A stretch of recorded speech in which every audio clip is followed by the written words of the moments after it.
When I look at Meghan Markle and these videos and pictures from Paris, she seems kind of drugged out. She seems kind of faded, a little bit like this and that. I don't know if she's jet lagged. So picture this. Paris lights flashing cameras, waiting for Meghan Markle to shine again. But when she walked in, everything went quiet. No cheers, no smiles, just cold stares. One stylist said the room felt icy, and soon whispers started spreading fast. People said something they wouldn't dare repeat, and that's how her big Paris moment turned into talk of how the Duchess lost her sparkle. Meghan Markle, look at her face, furious because she's being ignored. Paris is tough. It forgives drama, but never fake vibes. And that night, it saw no royal, just an act outside. Meghan smiled like a star. But inside, editors and stylists looked away. Even photographers seemed bored. One insider said it felt like awkward theater. And the craziest part, people backstage whispered, the real problem wasn't the silence, it was the smell. Doing this deliberately.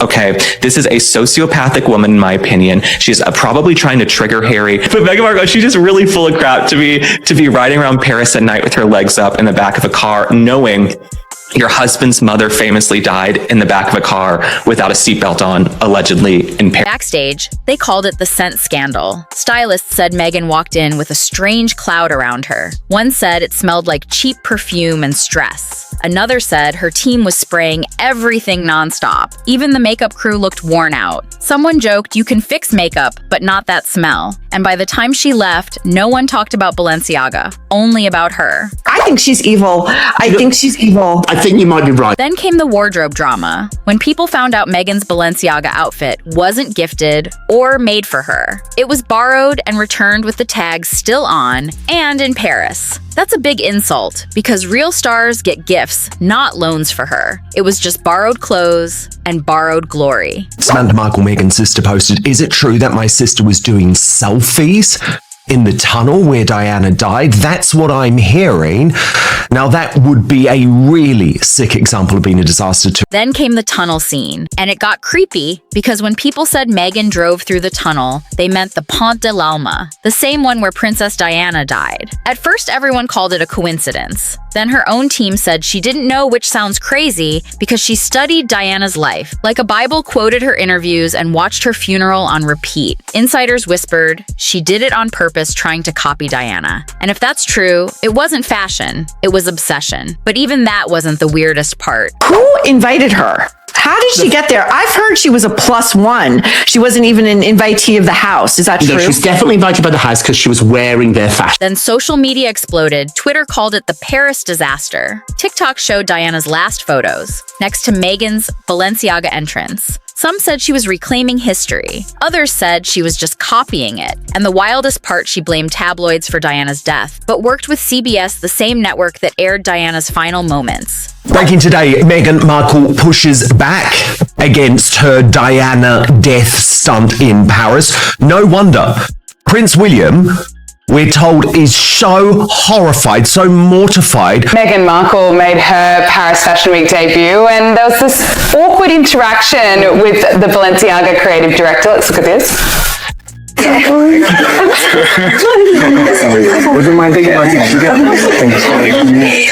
It's so cringe to watch, isn't it? So awkward. This video, designed to mentally torture her husband as she drove near the scene of his mother's death, proves categorically we are dealing with a deeply twisted and troubled individual. Then whispers turned to walls, doors closed. Designers ignored her. Balenciaga didn't roll out carpets. She wasn't invited properly. A duchess once worth millions, now struggling. Meanwhile, her deals cooled, and Paris didn't just reject her fashion, it exposed her fully. To make it even worse, then she makes this face where it's an obvious pouting like a little girl, a 6-year-old. She makes this face because she's being ignored.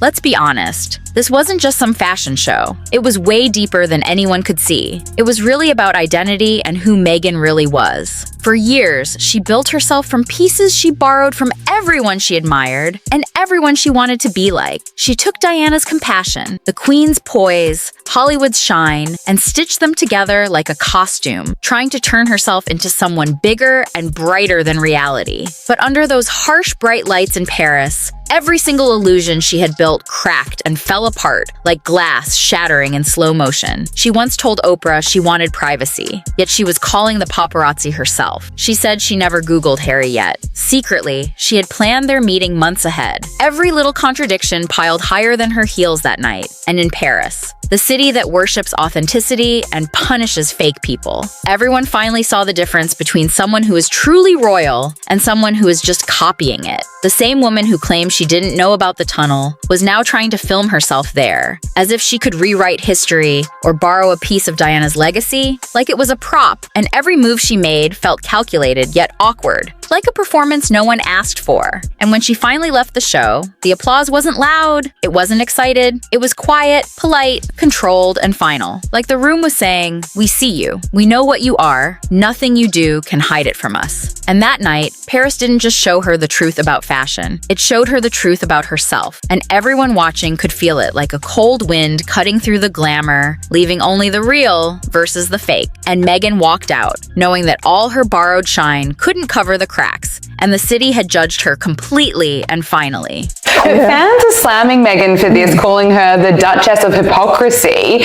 for attending Balenciaga's show, seeing as there was a lot of controversy around this brand and an ad that was seen as quite creepy that involved children. By the time Meghan's car finally pulled away from the flashing lights and cameras of Paris, the city had already spoken louder than any words could. She came thinking she could reclaim her throne like the queen of fashion and Hollywood, like the Duchess everyone had to notice, and everyone would cheer for her. But she left completely exposed under those harsh, bright lights. And the truth was clear to everyone watching, because Diana's glow always came from love, from warmth, from the way she touched people's hearts, while Meghan's glow came from strategy planning and carefully calculated moves. And that is the problem with mirrors. They reflect everything, even the tiniest cracks, the smallest imperfections, every borrowed smile, every act that wasn't real. Maybe Meghan thought Paris would crown her again, like the city would welcome her with open arms and excitement and cheers. Instead, it stripped her bare completely, showing every borrowed piece, every act, every fake smile, every carefully rehearsed moment. The woman who once demanded privacy, who told the world she wanted to be left alone, ended up facing what she feared most: total silence. Cold stares and eyes that judged every step, every move, every expression, everywhere she went, and everyone watching could feel it like a chill in the air, like a shadow creeping across the marble floors. And Paris didn't just reject her fashion, it rejected her whole performance, her identity, her act, her story, and people whispered and talked and shared every detail online and on social media, and memes exploded everywhere, comparing her to Diana and the Queen and other stars. And now everyone is left asking themselves, was Paris being cruel, or was this just karma catching up with her? And the irony is thick, because the same woman who built herself on borrowed symbols and copied other people's legacies ended up completely exposed and humbled in front of the world. And every designer, every stylist, every photographer who once chased her for selfies now looked away or whispered behind hands. And if you love scandals served cold, this story is only beginning, and Paris has already set the stage for the next act, and everyone who saw it will never forget the night Meghan walked in, thinking she could shine, and walked out, knowing that sometimes mirrors don't lie, and the world sees everything, and nothing can hide the cracks in the act, no matter how perfect the pose, how loud the smile, how high the heels, or how confident the walk. And that night, Paris spoke louder than words, and everyone knew that Meghan's borrowed shine couldn't cover the truth, and the city had judged her completely and finally.